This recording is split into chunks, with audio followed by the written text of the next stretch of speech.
Hello, Cancer! Welcome, and this is your reading. Be open-minded, hindi halos lahat makaka-resonate. Piliin lamang start na tayo kung ano yung kapalaran mo ngayong October, kung ano yung mga mensahe parating sa'yo, no? Meron ditong Ace of Cups. Akong nakita. Give me the message for Cancer, please. Okay. Meron ka dito, 7 of Wands, upright. Give me the message, okay? Meron ka ditong the Lover, upright. Give me the message for Cancer, please. And then, meron ka ditong Devil, reverse. Then, meron ka ditong Death. Nakikitaan ko rin dito, no? Meron kang new beginning na gagawin or sabihin natin na merong bagong simulang mangyayari sa'yo ngayong October, okay? Hindi mo to inaasahan. Kumbaga, may malaking pagbabago akong nararamdaman na parating sa'yo, okay? Meron ditong the Wheel of Fortune. Sa nararamdaman ko lumabas si the Wheel of Fortune. Kumbaga, nakikita ko dito na meron ka ditong magandang kapalaran naghihintay. Kumbaga, wag kang susuko, Ito lang yung nakikita ko. Kung ano man yung mga pag-aalinlangan, tanggalin mo yan kasi hindi yan makakatulong para sa'yo, no? Then, meron ka ditong the Star, upright, okay? Meron ditong 6, 13, 17, ipinanganak nung 6, 13, 17, okay? Nakikita ko dito, andun ka sa point, no, na kahit nahihirapan ka, hindi ka pa rin sumusuko. Kumbaga, nakatayo ka pa rin, Hindi ka sumusuko sa hamon ng buhay. Kumbaga, naniniwala ka na may pag-asang naghihintay sa'yo. At yun ang maganda kasi positibo. Then, nakikitaan ko rin dito, na pinoprotektahan mo yung sarili or sabihin natin na pinoprotektahan mo yung mga mahal mo sa buhay. Kumbaga, hindi mo sila hinahayaan na magulo or sabihin natin na maano ng sino man, kumbaga, nakikitaan ko rin kasi dito na, ikaw yung tipo ng tao na kapag may mga mahal ka sa buhay na inaapi, talagang pinaglalaban mo, hindi mo hinahayaan na api-apihin yung mga mahal mo sa buhay, Ito na yung nafe-feel ko. Then, nakikitaan ko rin dito kasi, ikaw din yung tipo ng tao na pinoprotektahan mo yung sarili mo, Hindi mo hinahayaan yung mga toxic na tao na makontrol ka, okay? Then, nakikitaan ko rin dito na determinado ka kung ano man yung mga ginagawa mo, or kung ano man yung trabaho na ginagawa mo, determinado ka, okay? Then, nakikitaan ko rin dito na kahit mahaba yung tatahakin mo, merong magandang kahihinatnan. Kumbaga, yung ginagawa mo, kung ano man yung sinisimulan mo, magtatagumpay ka. Basta maniwala ka lang at huwag kang susuko. Then, nakikita ko rin dito, na ikaw yung tipo ng tao na hindi ka nasuko sa hamon ng buhay. Kumbaga, go ka lang ng go. Ganon ka. Then, kakaroon ka rin dito ng sabihin natin na control. May control kasi yung sarili. Hindi ka basta-basta nagpapa-apekto, Ito lang yung nakikita ko. Then, the Lovers, nakikita ko rin dito na sa buhay may asawa or kung ikaw ay in a relationship, nakikita ko dito na maganda yung commitment ng inyong karelasyon.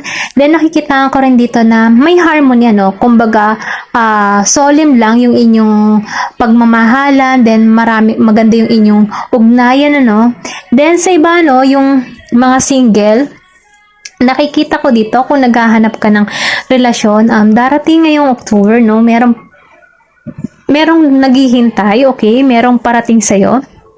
Nakikita ko rin dito na yung mga LDR situation, magkikita na.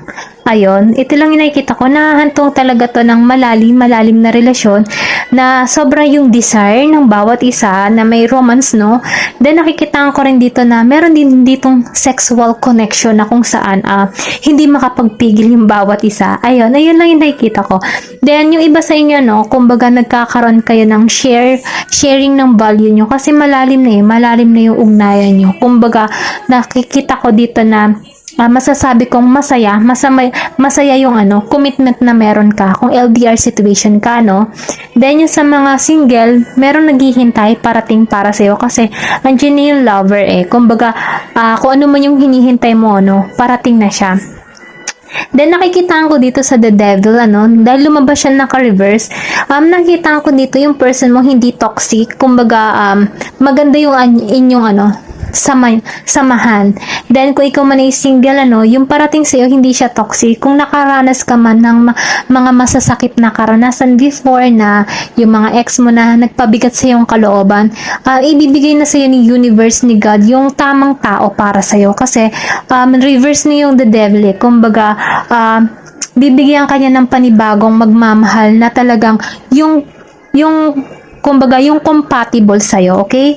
Nakikita ko rin dito, meron ditong numero 6, 15, 13, 17, okay? Maybe your date.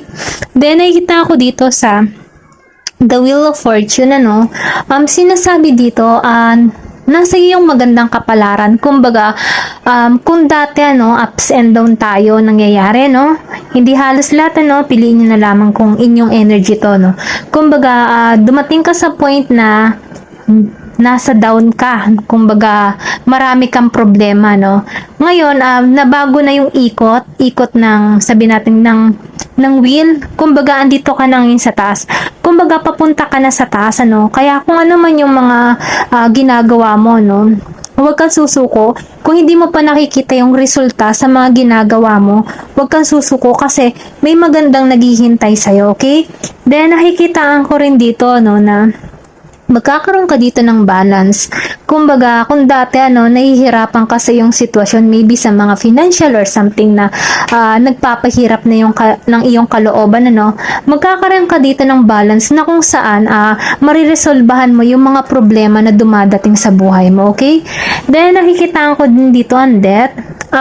Sabihin natin dito, kumbaga, marami kang karanasang masasakit, kumbaga tinanggal ka na doon, tapos na to, then nakikita ko din dito na may bagong simula na naghihintay sa'yo, kumbaga ito'y patungo sa'yo, kumbaga dadalhin na yung panibagong simula, or sabihin natin na meron kang gagawin or nagbabalakan lumipat ng bahay, or sabihin natin lumipat ng bayan, o kaya naman ay magtrabaho abroad, mag-travel, Kasi nakikita ko rin dito na natapos na kumbaga, nilet go mo na yung mga masasakit na karanasan na na-experience mo. So, ngayon, nakikita ko dito na may bago kang gagawin, bagong simula. Gusto mo magkaroon ng renewal at masaya, okay? Kumbaga, inalisan mo na tinapos mo na yung mga masasakit na pangyayari sa iyong kahapon, or kung ikaw may experience na nabigo yung iyong puso, tinapos mo na, kumbaga nag-decide ka na dito na pinapakawalan mo na siya, okay? Then, nakikita ko rin kasi dito na nagkakaroon ka na dito ng transformation sa'yo. Then, parang nabubuksan yung spiritual mo, or sabihin natin, ginigising ka na para makita yung katotohanan kung ano yung para sa'yo. Kasi, sinasabi dito, na mahalin mo yung sarili mo, okay? Ito lang yung nakikita ko. May malaking pagbabago na hindi mo inaasahan. Then, lumabas si The Star. So, sinasabi dito na handa ka na ulit na gumawa, or nagkakaroon ka na ng mga ideas na gagawin, meron ka ditong i-create, or sabihin mga activities na kung saan ito'y makakatulong para sa'yo, para lumago, bilang isang tao. Nakikita ko rin dito na umaasa ka na may malaking pangyayari or magaganap sa iyong buhay. Kasi nakikita ko rin dito na renewal, then lumabas din ng death. Ibig sabihin kasi din ito, may pagbabago, may bagong simula, may renewal na parating sa iyo.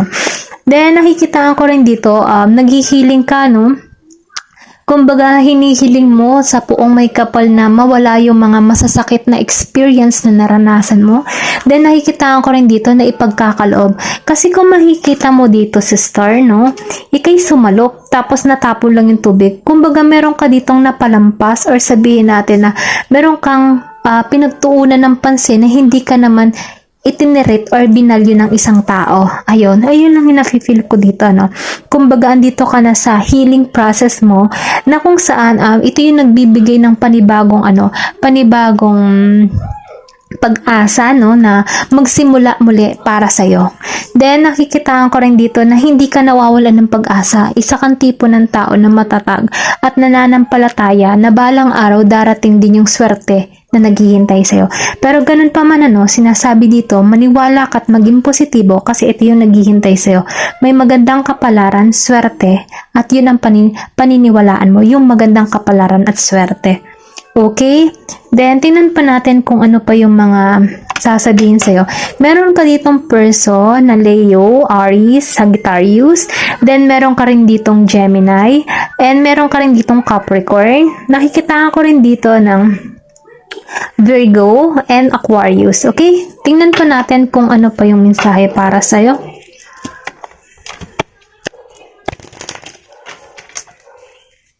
Give me the message for Cancer, please.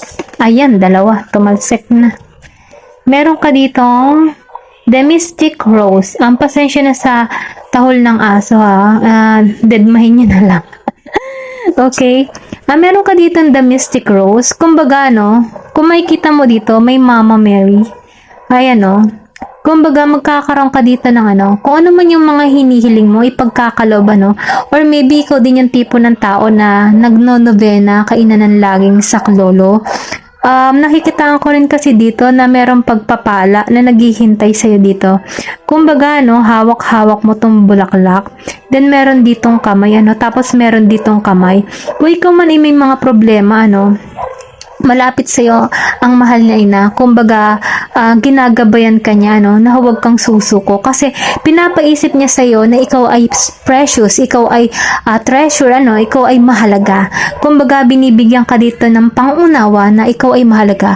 Kung ikaw man ay nasaktan before or may masakit na pangyayari or iniwan ka, pinaiisip sa'yo dito na hayaan mo na lang yung mga taong nagbigay sa'yo ng pasakit dahil ikaw ay mahalaga. Binibigyan kanya ng positibo, positibong pananaw. Ayun lang yung nafe-feel ko dito, Kumbaga, hindi niya sinasabi dito na huwag kang susuko, Kasi nakikita ko rin dito na may magandang kapalaran, Kung makikita mo, ang gaganda ng mga bulaklak. Then, nagniningning. Ganun pa man, huwag kang mawala ng pag-asa. Kumbaga, magtiwala ka na may magandang mangyayari sa'yo, okay? Then, nakikita ko rin dito sa plant yourself here. Meron ditong kumbaga, pinoprotektahan mo dito yung sarili mo, nakikita ko rin dito or pwede rin sabihin na protect your your goal or sabihin natin na huwag mong sasabihin kung anong mga plano mo sa buhay, kung ano man yung mga gusto mong marating, Kumbaga, ikip mo na lang, isikreto mo na lang kasi, minsan kasi kapag mga sinasabi mo yung mga gusto mong mangyari sa iyong buhay, may mga blockage or sabihin natin na may nagbibigay sa iyo ng blockage para hindi mo marating kung ano man yung mga minimiti mo. Kaya sinasabi dito, protect your goal or protect yourself, Huwag ka basta-basta magtitiwala kung kani-kani naman at huwag mo rin sasabihin yung mga balak or plano mo sa iyong buhay. Kumbaga, isikretuhin mo na lang nang sa ganun maganap ito ng paunti-unti, Ito lang yung nafe-feel ko, Nakikita ko rin dito na may pag-aani kang gagawin, okay? Kumbaga, aani ng kasaganahan ka dito, Kasi ito yung gusto mo mangyari, or sinasabi din dito, manalangin ka, Huwag kang mawawalan ng pag-asa. Magdasal ka na magdasal, okay? Nang sa ganon, kasi once na tayo nagdadasal, ito yung sinasabi na, protect. Ito yung, pag ikaw kasi nagdadasal, malakas ang protection mo sa taas. Kasi, kaysa sa mga taong walang, alam mo yun, hindi nagdadasal. Kasi, kapag ang tao hindi nagdadasal, madali kasi ang pasukan ng mga negative thoughts, negative thinking, negative mind, mga ganun ba? Madali silang madala sa emotion nila, nawawala, napapariwara. Pero kung ikaw ay, busog sa dasal, protektado ka, binibigyan ka ng karunungan ng Diyos. Kung ano yung kasunod mo, kung ano man yung kasunod mong tatahakin, okay? Ayan po, yun lamang po, Thank you for watching and love and peace.